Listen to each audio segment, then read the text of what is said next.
ప్రతి ఏటా కూడా ఉత్తరాసముద్రం మండలంలో జరిగే కొండమింద రాయుడు గారి బ్రహ్మోత్సవాలు చాలా అంగరంగ వైభవంగా జరిగే పరిస్థితిని మనము ఈరోజు చూస్తూ ఉన్నాము. ఎన్నడూ లేని విధంగా ఈరోజు మెరుగైన వసతులను కూడా ఈరోజు ఏర్పాట్లు చేసి, భద్రత ఏర్పాట్లు చేసి ఈరోజు దాదాపు మునుపటి కంటే ఎక్కువగా ఈరోజు భక్తులను ఈరోజు మనం దర్శించుకునే పరిస్థితిని చూస్తూ ఉన్నాం.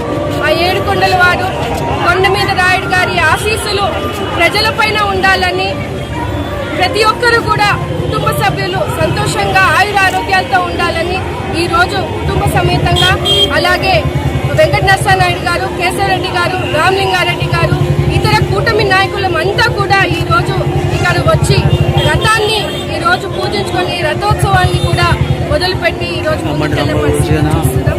అలాగే సాయంత్రము మనము గతంలో కూడా పోయిన సంవత్సరం కూడా తెలియజేశాము, అరుణాచలం తర్వాత ఉత్తరాసముద్రం మండలంలోనే కొండమింద రాయుడు దగ్గర అఖండ దీపాన్ని మనము పోయిన సంవత్సరం వెలిగించాము. దాని ఆనవాయితీగా ఈ సంవత్సరం కూడా చాలా ఇంకా మెరుగైన వసతులు, గిరి ప్రదక్షిణని కూడా 3 కిలోమీటర్ల గిరి ప్రదక్షిణకి రోడ్డు వేయించి ఈరోజు దాదాపు కొండమింద వరకు కూడా 86 లైట్లను కూడా మనము ఈరోజు దాతల సహాయంతో ఈరోజు ఏర్పాట్లు చేసుకొని చాలా అద్భుతంగా ఈ బ్రహ్మోత్సవాల్ని తీసుకెళ్లే పరిస్థితిని చూస్తూ ఉన్నాం.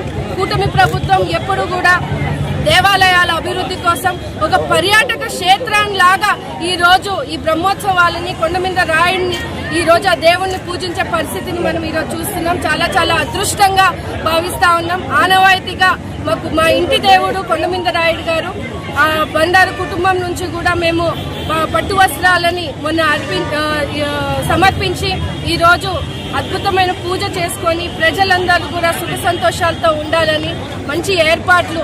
ఎందుకంటే మనం చూసుకుంటే గత సంవత్సరాలు ఎప్పుడూ కూడా తూతు మంత్రం కింద జరిగే పరిస్థితిని ఈరోజు ఒక పద్ధతి ప్రకారంగా అన్ని ఏర్పాట్లను ఈరోజు ప్రజలకు అన్ని సౌకర్యాలు అందించే విధంగా కూడా తీసుకున్నాం.